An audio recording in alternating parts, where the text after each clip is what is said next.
Bonjour à tous pour cette session. On va parler ensemble un petit peu de deux nouveaux produits que Google a sortis qui s'appellent le Multi-Cluster Service et le Multi-Cluster Ingress.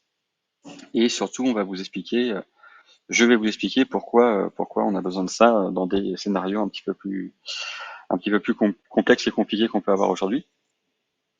Je me présente rapidement, donc Laurent Grangeau, je suis Solutions Architect chez Google depuis très peu j'aime beaucoup tout ce qui est container, Kubernetes, serverless, etc. Je suis co-organiseur du meetup Kubernetes Paris, Docker Paris, Serverless Paris, et je pense que vous m'avez vu plutôt pas mal dans des conférences, parce que j'aime bien ça et j'aime bien transmettre un petit peu tout le savoir qu'on peut avoir à droite à gauche sur pas mal de sujets, et aussi sur les sujets DevOps. Voilà, je me suis présenté rapidement. Hop, je vais masquer ça. Je vais revenir là-dessus. Pourquoi parler de multi-cluster networking? Eh ben, on a plusieurs use cases. Alors attendez, je suis peut-être foiré. Oui, je me suis foiré. Je refais. Hop, voilà, c'est ce petit bouton-là que je voulais faire et ce petit bouton-là. Donc, je refais. Pourquoi parler de multi-cluster networking aujourd'hui? On a des clients qui ont des use cases un petit peu compliqués, un petit peu complexes quand on veut faire du multi-région. Typiquement, on veut potentiellement avoir des services à faible latence. Par exemple, je sais pas moi, quelqu'un qui est basé aux US voudrait potentiellement taper une région aux US, celui qui est basé en Europe voulait taper une région en Europe, et en Asie taper une région en Asie. Il faut aussi qu'on ait potentiellement de la haute dispo sur les applications. Quand on est dans un cluster Kubernetes, on a une haute dispo inhérente au cluster. Évidemment, quand les nœuds tombent ou les nœuds sont updatés, le cluster fait en sorte de rediriger la charge sur un autre nœud disponible. Mais si la région a une problématique, un outage ou quoi que ce soit, on n'a pas de solution de secours. La solution de secours aujourd'hui, elle est un petit peu complexe à mettre en place, et donc du coup, en cas de disaster recovery au niveau des régions, on voudrait être capable de changer de région US, région Europe. On a des problématiques aussi, surtout en ce moment, de data locality. Quand on est soumis à la RGPD, à la GDPR, on voudrait qu'une personne basée en Europe se connecte uniquement en Europe et pas aux US, et vice versa, si une personne est aux US, se connecter directement aux US pour pouvoir justement garder des, euh, des traitements et des données qui sont uniquement basés là où est la GDPR. On voudrait aussi séparer un petit peu les différents environnements par équipe, par tenant, dev, stage, prod, etc. On veut faire potentiellement du cloud hybride, et on voudrait faire de la migration.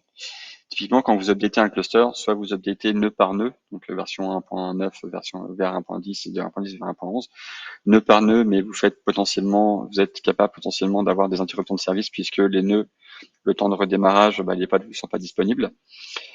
Avoir donc deux clusters sur deux régions différentes et pouvoir updater un cluster sans impacter le deuxième, c'est quelque chose qu'on aimerait bien faire aussi. Et l'un des derniers use cases qu'on aimerait bien mettre en place aujourd'hui, c'est pour tout ce qui est, on a deux use cases pour tout ce qui est gestion d'état, donc le stateful. Par exemple, on a un cluster qui a complètement la gestion d'état. Par exemple, on a des databases sur ce cluster-là, backés sur des persistants de volume disque, et on voudrait que les clusters dédiés à autre chose se connectent à ce cluster pour pouvoir justement gérer la donnée, gérer l'état. Et deuxième use case qui est pour moi un des plus intéressants, c'est dans une approche, on va dire, organisation. Généralement, ça arrive souvent d'avoir des clusters qui sont dédiés à ce qu'on appelle des shared services. Potentiellement, vous avez un Prometheus, un Grafana installé dessus, vous avez un Elasticsearch, vous avez 1000 choses qui sont partageables et partagées par plusieurs équipes, et on aimerait bien que chaque cluster puisse se connecter à ce cluster-là central pour pouvoir typiquement envoyer les logs ou typiquement envoyer des métriques à ce cluster sans avoir à installer sur chacun des clusters un Prometheus, un Grafana, un Elasticsearch. Et c'est pour ça que on a introduit cette notion de multi-cluster service. Donc j'en ai parlé, un schéma un petit peu plus visuel au niveau de la du design. Donc on a des clusters aux US avec des clients aux US, on a des clusters en Europe avec des clients en Europe, on a des clusters basés en Asie pour des clients en Asie, et on aimerait bien que chacun de ces clients-là puisse se connecter directement sur le cluster sans passer par des circonvolutions ou des réseaux avec des latences trop longues. Et donc aujourd'hui, dans l'état actuel des choses, le faire c'est assez complexe. Encore une fois, les use cases, j'en ai parlé, traffic routing, traffic splitting, on peut faire aussi du canary, balancer un petit peu les clients sur deux clusters différents pour pouvoir analyser les logs, pour pouvoir analyser ce qui se passe. On veut faire du traffic routing et du failover pour faire du blue-green, pour faire soit de l'update, de l'upgrade de cluster, soit des disaster recovery. Et on veut avoir une seule et unique VIP, donc une virtual IP, sur chacun de nos clusters pour pouvoir justement être indépendant donc de la région. Si je prends aujourd'hui les use cases de nos concurrents, c'est à chaque fois que vous créez un cluster, vous avez potentiellement, comme les éléments sont régionaux, vous avez un load balancer associé régional, et donc du coup vous avez une VIP qui est régionale. Ça veut dire que potentiellement avoir un cluster en Asie, enfin des clients aux US, des clients en Europe et des clients en Asie, vous aurez 3 IP différentes et vous devriez faire du load balancing DNS, ce qui est intéressant, mais ce qui n'est pas forcément le plus efficace. Et donc là, le principe, c'est qu'on ait une seule VIP et que par rapport à la localité du client, on puisse se connecter au cluster le plus proche. Un petit rappel juste avant de passer dans le vif du sujet, un petit rappel sur ce que c'est un service au niveau d'un cluster cube. Donc un service, c'est un objet qui est défini à l'intérieur d'un seul et unique cluster et qui joue le rôle de, entre guillemets, load balancer pour pouvoir se connecter au pod. Vous avez un premier service de type cluster IP qui est un service propre interne au cluster et c'est un load balancer interne en fait au cluster. Comme ça, vous pouvez partager des services entre différents namespaces, entre différentes applications grâce à la résolution DNS au sein du cluster qui sera de la forme nom du service, nom du namespace, cluster, svc, local, si je me trompe pas. Vous avez ensuite un autre type de service qui peut directement exposer le trafic sur un port dédié par rapport à un type node port. Donc le service, lui, est mappé sur le port de la machine. Donc, typiquement, dans le schéma à droite, vous avez le port 3000 qui est exposé au niveau du nœud. Et ce service-là, effectivement, est mappé sur le nœud. Le problème, c'est que notre port, c'est associé à un nœud. Ça veut dire que si on veut balancer ça sur un autre nœud, ça va être un peu compliqué. Peut-être que le port 3000 est déjà pris sur l'autre nœud, le service ne va pas pouvoir monter, etc. Donc il y a plein de problématiques aussi. Le troisième type, c'est le type load balancer. Donc là, vous pouvez exposer votre service à l'extérieur du cluster via un load balancer externe.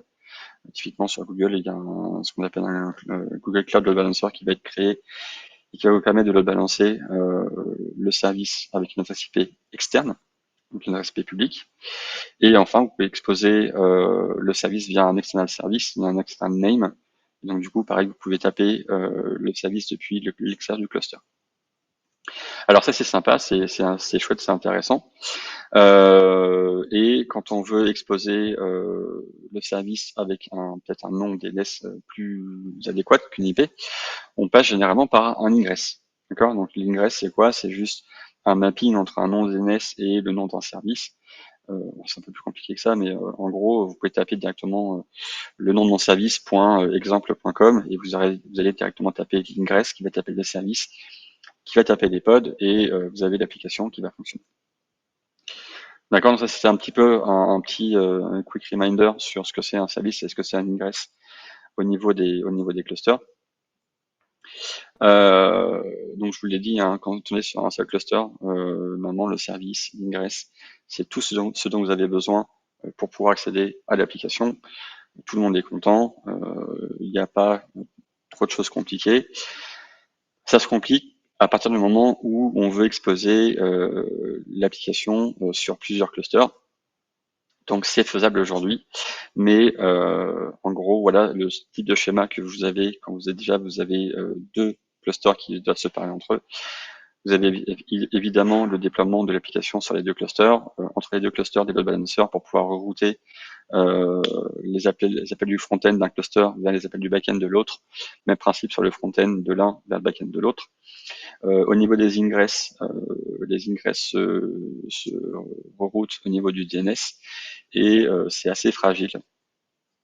Et donc, les trafics nord, sud et est-ouest sont assez complexes, fragiles. Et donc, on a voulu essayer de faire quelque chose de plus intéressant. Je vais vous expliquer un petit peu comment ça fonctionne. Pour ceux qui ne savent pas, le trafic nord-sud, c'est le trafic entre Internet et le cloud. D'accord. Donc le nord, c'est Internet, le sud, c'est le cloud. Et le east-west, c'est à l'intérieur du cloud, où on veut faire parler plusieurs VPC, on va faire parler plusieurs briques du cloud, ça peut être des VM, ça peut être des clusters cubes. Dans notre cas, c'est des clusters cubes, donc vous avez deux clusters cubes qui sont aux US et en Europe, et on va les faire parler entre eux. Et généralement, quand on va faire des applications qui sont, on va dire, mondiales et haute dispo, on commence à avoir des choses qui sont assez complexes. Vous voyez que là, il y a du stockage distribué et répliqué entre différentes plaques. On a des API gateway qui peuvent se connecter à de la logique business avec un trafic est-ouest qui passe par des load balancers effectivement qu'on expose depuis les clusters GKE. Et enfin, le trafic nord-sud, on a un global load balancer, un GLB, et du coup, on doit aller taper les différentes API gateway. Donc ça, c'était le monde d'avant, qui était un peu complexe. Je dis pas que c'est pas faisable, hein. Loin de là, on est capable de le faire, j'ai des clients qui le font. Mais aujourd'hui, on a des méthodes plus simples. Et c'est un peu pour ça que je vous présente aujourd'hui ce talk, où on a deux nouveaux services qui sont en JA depuis fin 2021, vers octobre-novembre à peu près, qui sont les multi-cluster ingress et les multi-cluster services. Le principe du multi-cluster ingress, c'est quoi? C'est que on va avoir un seul ingress pour plusieurs clusters en dessous. C'est-à-dire qu'on va avoir un seul point d'exposition de l'application via l'ingress sur Internet pour plusieurs clusters qui sont potentiellement dans plusieurs régions, sur la même plaque Europe par exemple, ou dans plusieurs plaques du monde, type Amérique et Asie. On a le multi-cluster service mesh que vous connaissez peut-être tous avec Anto Service Mesh qui permet justement d'avoir un control plane qui va piloter plusieurs clusters. Et donc vous pouvez échanger vos différents flux entre les clusters via Anto Service Mesh. Et on a le troisième objet qu'on a réalisé en fin 2021 qui s'appelle le Multi-Cluster Services et qui permet justement d'exposer donc le service cross-cluster avec un seul point d'entrée et avec un nom qui est un petit peu différent de celui que je vous ai donné tout à l'heure et qu'on verra lors des démos. Donc vous voyez que vous avez deux façons assez élégantes de manipuler des objets qui sont des objets purs Kubernetes. Ce sont des nouveaux kinds MC, Multi-Cluster Ingress et Multi-Cluster Services, dans une nouvelle API networking qui permettent justement d'exposer des applications assez simplement. Alors le premier cas du multi-cluster services, c'est basé sur un nouveau standard open source, d'accord, qui s'appelle, on va juste voir juste après le service export, où on va exporter les services d'un cluster pour que les autres clusters puissent les utiliser. Et vous avez un deuxième type qui est le service import, qui va permettre justement de créer des services qu'on appelle headless, donc ça veut dire sans IP, sur les clusters et rerouter à travers un troisième cluster. Si vous regardez un petit peu le schéma à droite, là ici vous avez trois grands carrés gris. Donc vous avez US West, US East et US Central. Et aujourd'hui, vous avez besoin d'un troisième cluster. Enfin, vous avez besoin d'un cluster supplémentaire, on va dire, qui s'appelle le config cluster, pour justement avoir ce point d'exposition supplémentaire par rapport aux autres clusters. Alors soit vous pouvez le faire avec un troisième cluster qui vous sert juste à ça, d'accord. Vous avez uniquement des kind multi-cluster service et multi-cluster ingress dans ce cluster-là, qui va les taper directement des clusters en dessous. Soit vous avez, vous pouvez utiliser un cluster déjà existant, hein, par exemple US West, pour tout ce qui est MCS et MCI dans ce cluster.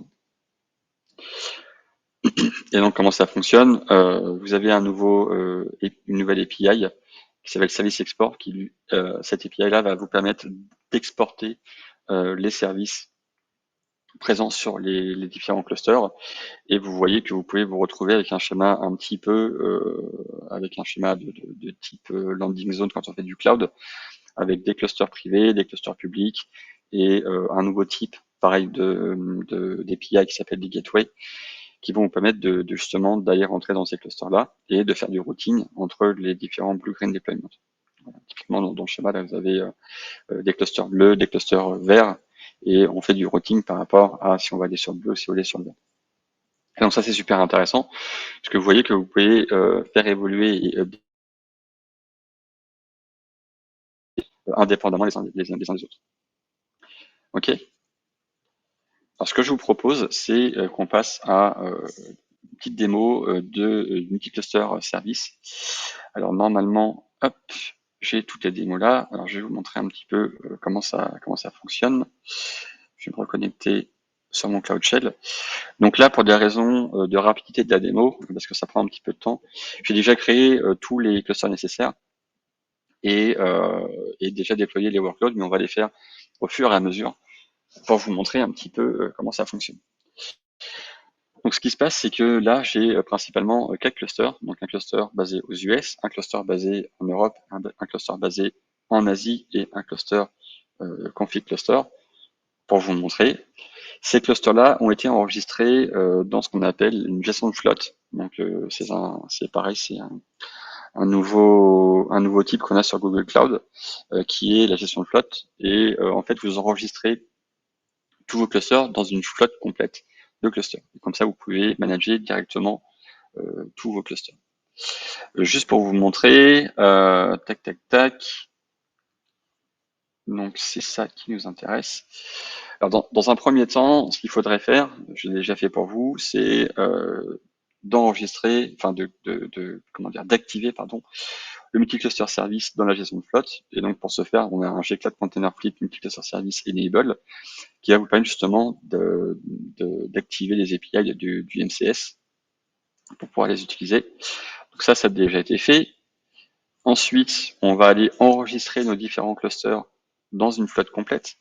Donc ici, vous voyez que sur ma flotte de clusters, j'ai enregistré le cluster GKE US, GKE EU, CC et AS dans toute la gestion de flotte.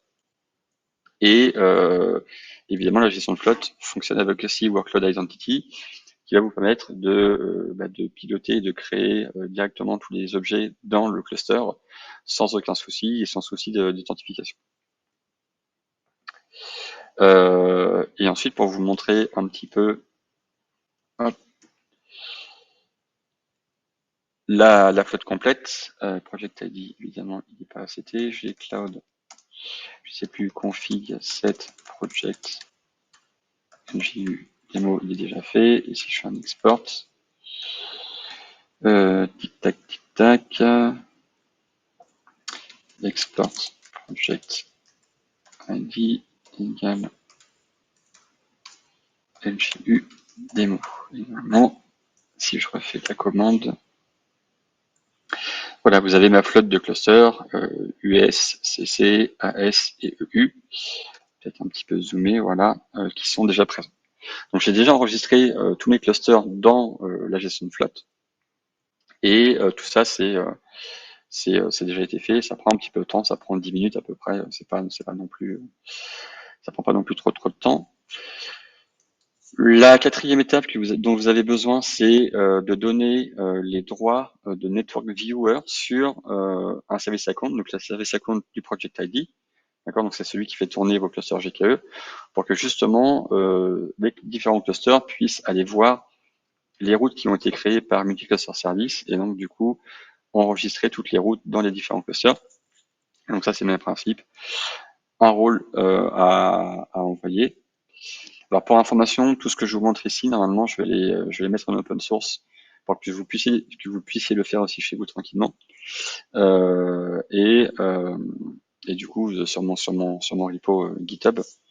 Si vous voulez suivre mon repo GitHub, c'est Laurent Grangeau, tout attaché, tout collé. Et je vais normalement le publier en open source. Juste pour vous montrer que le multicluster service a été mis en place. Donc ici, vous voyez que tous les memberships ont été associés. On a le code OK sur le multicluster services. Les règles firewall ont été mises à jour automatiquement pour pouvoir justement ouvrir les différents ports. Donc tout ça, ça a été mis en place. OK. Pour le multicluster service, donc le MCS a besoin d'un namespace en particulier. Et si on va voir un petit peu les namespaces, je vais prendre cette ligne-là. Si on va voir les namespaces qui ont été créés, donc là je vais créer un namespace MCS pour pouvoir justement récupérer ou installer tout ce que je vais faire. Et donc vous voyez ici qu'il y a déjà le namespace MCS de créer. Sans ce namespace-là, en fait, le cluster ne saura pas où déployer les applications, ne saura pas rerouter les différentes routes du network. Donc il y a besoin de créer un namespace. Et donc pour le coup, je vais m'amuser à déployer un nouveau workload. On va l'appeler un petit peu différemment, on va modifier pour la démo. Donc là, je vais créer un déploiement de Nginx, d'accord, sur le cluster GKE-EU, donc vraiment uniquement que sur le cluster EU, et dans le namespace MCS. Donc là, parce que j'en ai déjà créé un déploiement Nginx EU, je vais le suffixer en CO, donc pour Cloud West. Donc normalement, le déploiement va être créé. Et ici, je vais voir dans mes workloads, hop, si je prends tous les clusters, et par contre, si je regarde le namespace uniquement MCS, hop, voilà, j'ai le Nginx EU-CO qui est en train d'être créé. Alors là, c'est un mode un petit peu particulier parce que je suis sur un cluster autopilot, pardon, donc qui va me grader des nœuds au fur et à mesure que je vais déployer des workloads. Donc, mes principes, ça prend un petit peu de temps, c'est pour ça que j'ai la démo déjà prête à côté. Ne vous inquiétez pas, je vous assure que ça fonctionne. Ensuite, après le déploiement, je vais exposer ce déploiement-là via un service. D'accord. Donc, même principe, comme le service existe déjà, je vais suffixer en CO. Voilà, donc le service a été créé. Si je regarde dans les services, normalement sur MCS, tic-tac, Nginx EU-CO a déjà été créé. Donc vous voyez que le service, il est créé sur le cluster MCS EU et uniquement sur MCS EU. D'accord. Donc là, comme le pod est en train de se scaler, aujourd'hui, si je fais de la route sur MCS Nginx EU-CO, pardon, ça ne fonctionnera pas, mais celui juste au-dessus, le Nginx EU, est déjà bien routé, et donc on va faire les tests là-dessus. Donc vous voyez que le service Nginx EU n'est uniquement disponible que sur le cluster MCS EU, d'accord. Les autres services qui sont disponibles, ce sont des services qui sont propres donc au multicluster service. Donc le MCS ça a été créé par le multicluster service quand on a déployé ça sur le cluster, d'accord. MCS Warama, ça c'est la démo juste après. Et vous voyez qu'il n'y a pas d'autres, cluster IP. Donc aujourd'hui, on n'a que juste Nginx EU qui est présent que sur MCS EU. Maintenant, ce que je vais faire, c'est je vais appliquer donc un service export. Je vous en ai parlé. Le service export, ça va juste exporter le service de Nginx EU CO, d'accord. Ça va l'exporter sur les autres clusters de la flotte. C'est-à-dire qu'une fois que j'aurai créé ce service export là, D'accord, donc le service Nginx EUCO. Si je fais un kubectl get service export du contexte MCS EU, non pardon, GKE EU, pas dans namespace, mon NMCS. Voilà, j'ai bien mon Nginx EU qui a été créé ici. Et donc ça va indiquer à GKE que le service qui est en dessous, donc le service Nginx EUCO, on va l'exporter sur les autres clusters de la membre de la flotte, pardon. Et ça va se faire automatiquement grâce au membership de la flotte.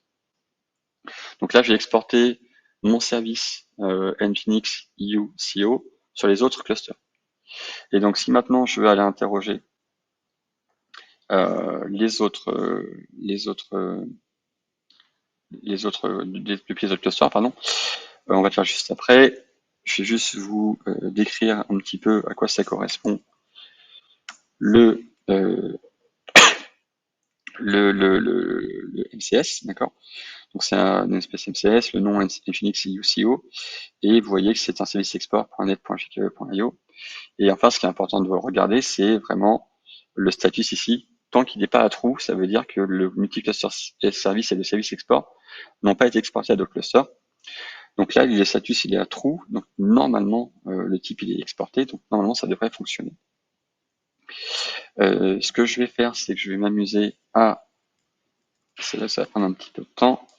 Donc là, ce que je vais faire, c'est que je vais créer un déploiement dans le cluster GKE US, d'accord. Donc ça va être juste un pod, en fait, un pod curl pour pouvoir curler depuis le cluster US le service sur le cluster EU, d'accord. Donc depuis le cluster en Amérique, je vais taper le cluster Europe avec un seul curl. Et donc là, ça va prendre un petit peu de temps, le temps de se scaler. De toute façon, j'en ai un ici, curl pod running, MCS US. Donc je pense que ça a été monté, running, Nginx EU qui a été déployé, il est OK, donc je vais pouvoir faire même la démo sur le bon pod. Et donc ici, je vais rajouter, donc je vais essayer de curler le Nginx EUCO. Et en fait, le nom sera un petit peu différent. Tout à l'heure, je vous disais que quand on crée un service dans un cluster GKE, en fait, le nom DNS de ce service-là, c'est donc le nom du service, point, le nom du namespace, point svc, point cluster, point local. D'accord? Ici, c'est quasiment la même chose. On a bien le nom du service, Nginx EUCO, point le nom du namespace, mcs.svc. Ici, c'est un cluster 7, en fait. Donc, on va aller taper non pas le cluster, mais le cluster 7, donc toute la flotte. Et si je fais un curl, normalement, sous vos yeux et Bobby, si ça fonctionne bien, ou ça fonctionne pas des fois. Voilà, on a bien Welcome to Nginx, thank you for using Nginx, et on a bien résolu depuis les clusters GKE US, d'accord, le service présent dans le cluster EU.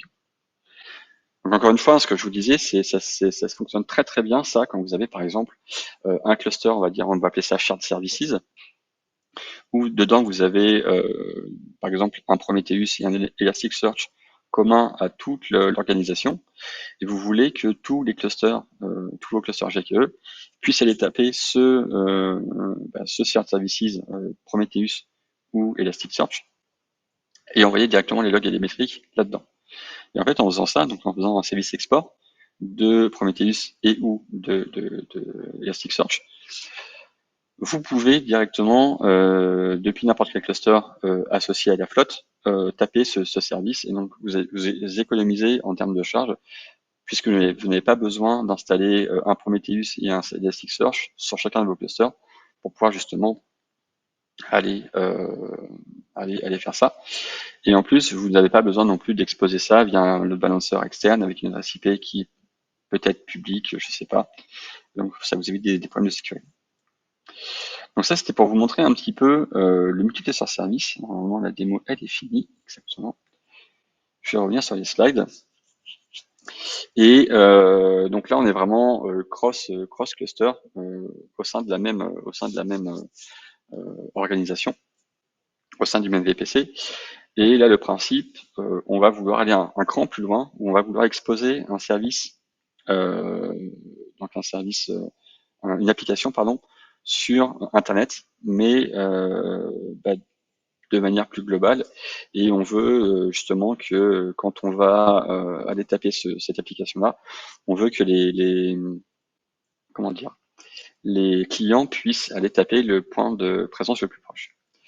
Donc une chose à savoir aussi, c'est que le réseau aujourd'hui de Google, c'est un réseau qu'on appelle Anycast, d'accord? Donc ça veut dire que on va avoir une seule adresse IP publique, d'accord, pour un load balancer, et via des mécanismes de BPF, de BGP, pardon, pas de BPF, je mélange tout, de BGP, en fait, à partir du moment où on va taper cette adresse IP-là, donc 200.1.1.1 dans l'exemple affiché à l'écran, eh bien, on va aller taper le point de présence le plus proche de chez Google, parce que le BGP fait comme ça. Et une fois qu'on est dans le point de présence de Google, après on est sur le réseau de Google. Et donc du coup, aller taper des clusters US et Europe, ça vous coûte rien puisqu'on est dans le réseau Google. Et donc évidemment, quand on va créer un load balancer avec une adresse IP Anycast, donc on aura une seule adresse IP présente sur tout Internet, d'accord. Et typiquement, on va aller pouvoir router sur les clusters les plus proches. Donc la manière de faire ça, c'est laquelle? C'est justement de passer par du multi-cluster load balancing.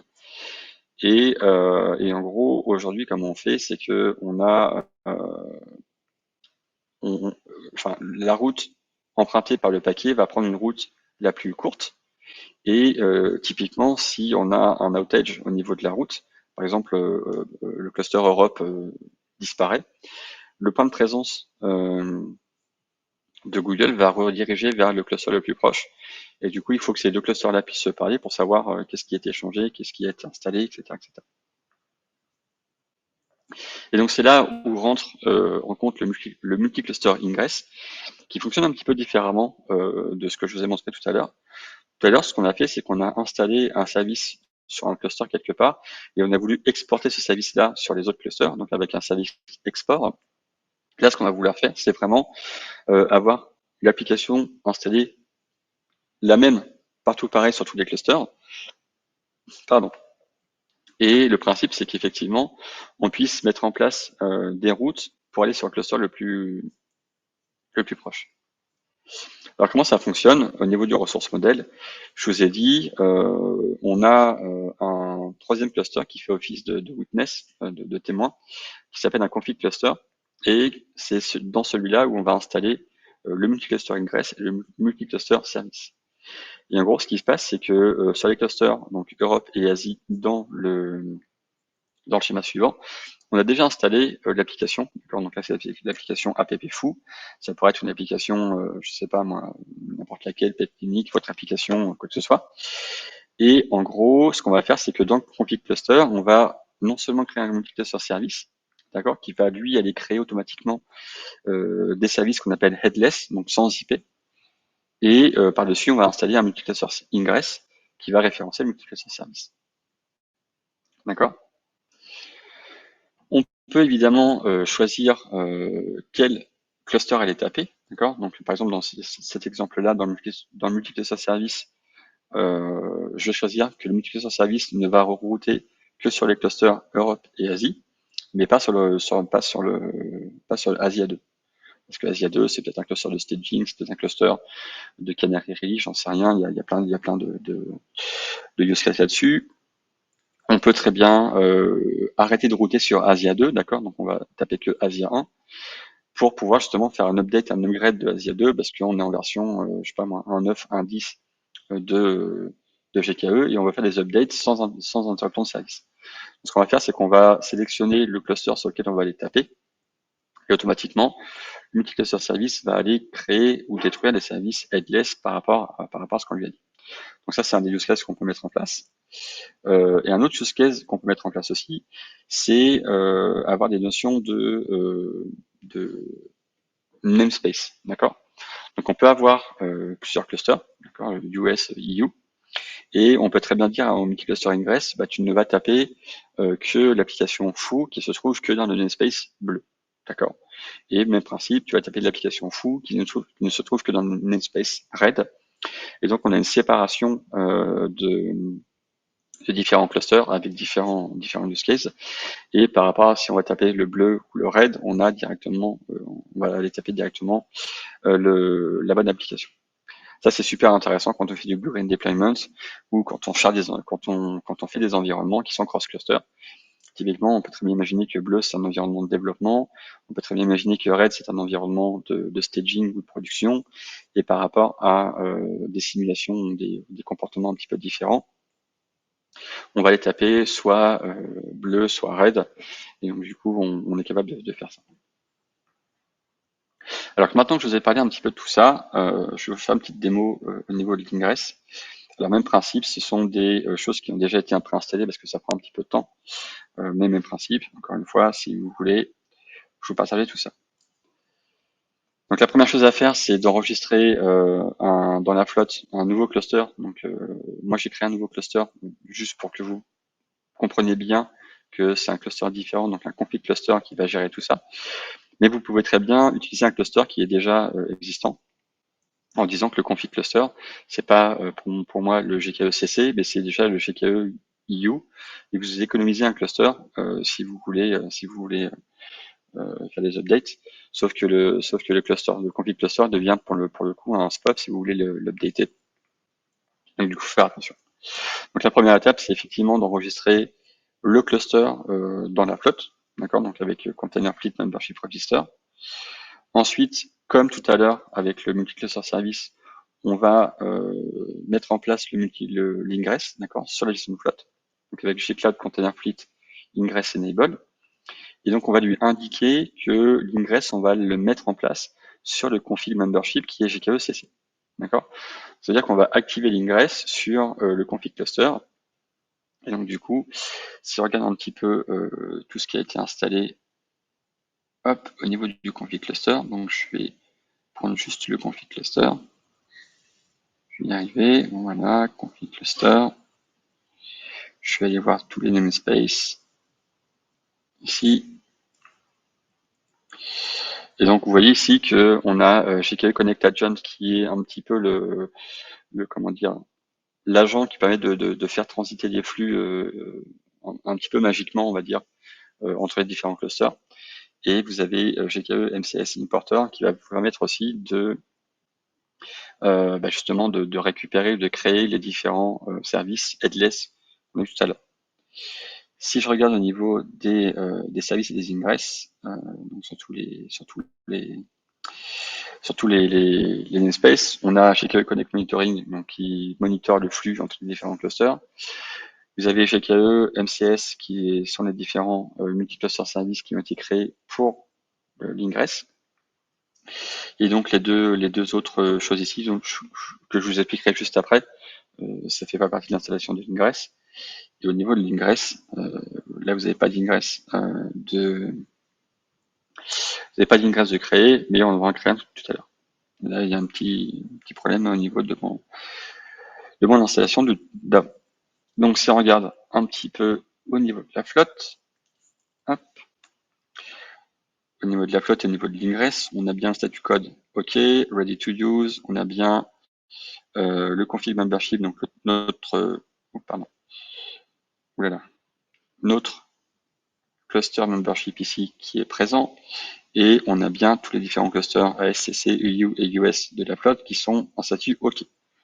Donc tout fonctionne, on est content, on est ready pour déployer. Et là, ce qu'on va faire, c'est qu'on va déployer en modifiant un petit peu. Hop, on va aller déployer un container war.iam. Alors si ça fait ça, ça va pas le faire. Je vais juste le changer ici pour être plus rapide. CC, non, CO. Donc war.iam déploiement CO, je vais le labelliser war.iam CO, app war.iam CO, app war.iam CO. Ok, donc ce qu'on va s'amuser à faire, on va s'amuser à copier-coller ça. Donc là, ce que je fais, c'est que je vais déployer un déploiement, une application qui s'appelle Where Am I Deployment CO.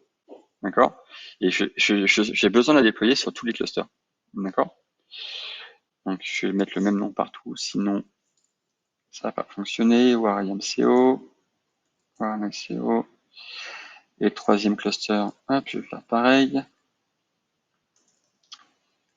Hop, hop, hop. Ok. Donc là, j'étais sur le US. Je bascule sur le Europe. Les mêmes principes. Je déploie l'application sur le cluster de l'Europe. Ok. Même principe, je déploie le workload sur l'application en Asie. Et on va faire un petit tour au niveau des workloads. L'Asie a un peu plus de latence, donc voilà, parce que c'est loin. Et au niveau des workloads, si je prends tac, le workload default, si je me trompe pas, donc dans CC il n'y a rien, c'est normal parce que j'ai rien installé. Je l'ai installé où dans quel namespace? Si, normalement je devrais le voir dans le default, non? Ou je me suis trompé? Sûrement, je me suis trompé. Where am I? Deployment MCS. Ah non, c'est dans le namespace MCS. Hop. Donc, dans Where am I MCS, ici, vous avez bien Where am I Deployment CO qui a été déployé en Asie, en Europe et aux US, c'est en cours de déploiement. Là, il est en train de faire son update autopilot. Ça devrait être déployé dans pas longtemps. Ensuite, ce que je vais faire, c'est que je vais créer un multi-cluster service. Donc ça, c'est un nouveau kind de multi-cluster service sur le cluster config cluster. D'accord? Donc ici, si je vais voir tac tac tac, metadata where am I mcs-co et selector app where am I, il faut que je prenne le CO. Alors juste avant que je fasse ça, si ça ne me perd pas, je vais vous montrer que sur les différents clusters, là vous voyez, enfin vous voyez pas, vous voyez qu'il n'y a pas de service where am I mcs-where am I-service que j'ai créé puisque je n'en ai pas créé. D'accord? Donc il n'y a aucun service qui est ici présent dans le cluster, il y en a plein d'autres, MCS, etc., etc., mais en tout cas pas celui de where am I. Okay. Ici je crée un nouveau multi-cluster service. Et donc là, ce que je vais lui dire, c'est de créer un nouveau type de service, donc le where am I MCS-CO. Si normalement je le refresh, qui a été créé. Hop. Voilà, le multi-cluster service qui pour l'instant route que sur un seul pod, parce que je pense que les deux autres ne sont pas prêts, et route sur cluster MCS-AS, qui est le seul pour l'instant qui est ready. D'accord? Et donc au fur et à mesure de la réinstallation des différents pods, de la montée en puissance d'Autopilot, etc., vous allez voir qu'au fur et à mesure, le nombre de pods ici va être routé. Pour information, hier, j'ai fait la même démonstration avec le 3/3 ici, et on voit bien les trois différents clusters, AS, EU et US, qui sont routés, et le MCSCC qui lui aussi a une installation. Ok. Et donc par-dessus ça, je lui ai créé un multi-cluster ingress, même principe, qui va référencer ce multi-cluster service. D'accord? Donc je vais le modifier comme tout à l'heure. Au niveau de l'ingress, on a un CO, et on va aller taper le service backend qui s'appelle WhereAmI MCS-CO. Et donc là, on a un nouveau ingress qui a été créé. Et normalement, il est en cours de création. Voilà. Donc on a celui d'hier qui ne fonctionne plus malheureusement, je ne sais pas pourquoi. Et ici, celui que je vous ai montré, qui est en cours de création, qui va bien taper le WhereAmI MCSC. D'accord? Normalement, ça devrait prendre un petit peu de temps, mais bon, pas tant que ça. En attendant, je vais vous montrer normalement, voilà, que le Where am I MCSCO, on a bien 2 pods sur 2 parce que le EU est prêt, le US est prêt, le AS est prêt. Ici, on va voir des workloads. Normalement, au niveau des workloads, Where my deployment CO, donc les 3 sont prêts, donc vraiment tout ça, ça devrait être routé. Juste pour finir, au niveau de l'ingress, ça prend un petit peu de temps, mais bon, j'espère que ça va être un petit peu assez rapide. Hop, juste avant, je vais vous décrire un petit peu l'ingress de celui qu'on vient de créer. Ici, hop, si on regarde un petit peu. Donc, on voit bien que l'ingress a été créé. Pif paf, il y a beaucoup trop d'informations. Donc, le name, pardon, where am I ingress CO, namespace MCS. C'est un type networking GKEV1, multicluster ingress qui a été créé. On voit bien ici que il a créé un backend service, il a piloté un firewall, il a créé un firewall qui s'appelle default L7, créé des forwarding rules, mis en place les health checks, créer les différents network endpoint group, donc les NEG qui sont propres à GCP aussi. Et vous voyez que comme mes clusters autopilot sont des clusters régionaux, on voit bien qu'on a différentes zones. Donc on a pour celui de l'Asie East 2A, East 2C, l'Europe BCD, BCD Ouest 1, Ouest 2 sur B, etc., etc. Et tout ça, ça a été fait pour moi sans que j'ai pu intervenir du tout. Est-ce que mon ingress est fini? Juste pour vous montrer que ça fonctionne quand même. Voilà, donc j'ai une adresse IP qui a été créée. On peut aller la voir directement sur la page web. Donc là, en ce moment, elle est not found parce que je pense que les health checks, les routes, tout ça n'ont pas été finis. En tout cas, ce que je vais faire, c'est que je vais exporter cette VIP ingress de where am I ingress-co. Donc, j'ai récupéré la VIP. D'accord. Donc si je fais un écho de ingress VIP, normalement j'ai bien la VIP du load balancer, c'est la même. Et ici je vais faire un curl. Donc évidemment, je pense que je vais avoir une erreur 404 parce que tout ce n'est pas terminé. Voilà. Une erreur 509 parce que le load balancer est en train de se configurer. Donc le temps que ça se configure, je vais finir sur un dernier petit slide pour vous montrer un petit peu l'architecture globale qu'on a mis en place. Et en gros, comment ça fonctionne. Donc on a les différents clusters, d'accord, GKE US, GKE EU, GKE Asie, qui sont à la main de ce que nous on a créé. Et en back-end côté GCP, en fait, on va créer des control planes qui vont piloter pour vous différentes parties du cloud. Je vous ai montré, créer des load balancers, créer des règles de firewall, créer des règles de redirect, etc. Et en gros, tout ça, vous n'avez plus à vous soucier d'installer un load balancer, de configurer les firewalls, de configurer les différentes routes, etc. Puisque tout ça, c'est fait pour vous et assez simplement avec quelques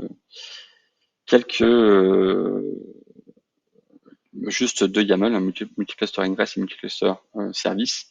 Et le multicluster ingress qu'on vient de créer a a une seule adresse IP et par rapport à où on se trouve sur la planète, on va aller rerouter vers le cluster Amérique, cluster Europe ou cluster Asie.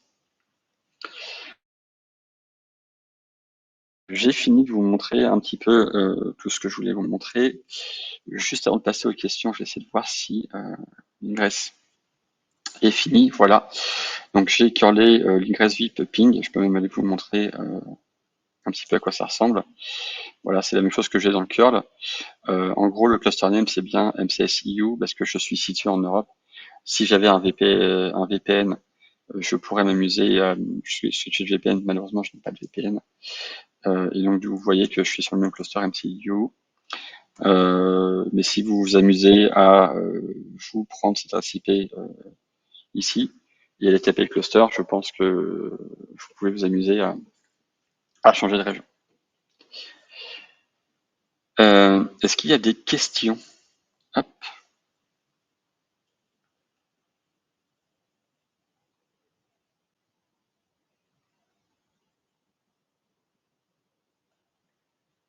Est-ce que je suis toujours là? Oui, je suis toujours là. Il n'y a pas de questions pour l'instant.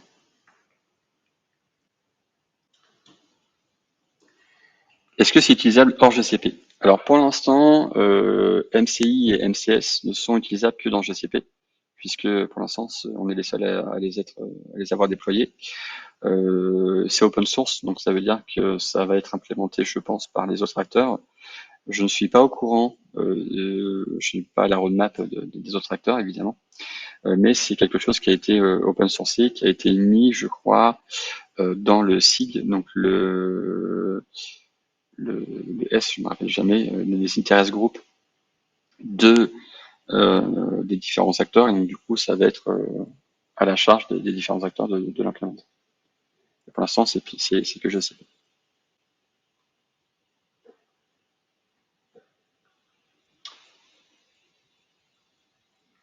Est-ce qu'il y a d'autres questions?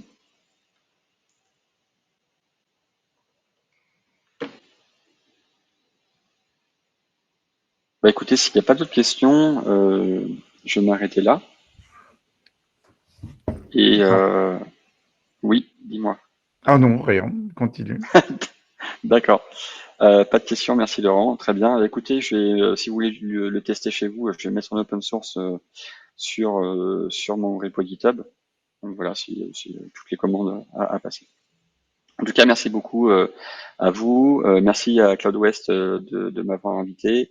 Et je vous fais un petit peu de pub aussi. Tout à l'heure, à 16h, je reviendrai dans cette track-là pour vous parler d'autres choses, de Zero Trust, un petit peu de comment mettre en place du Zero Trust dans votre entreprise.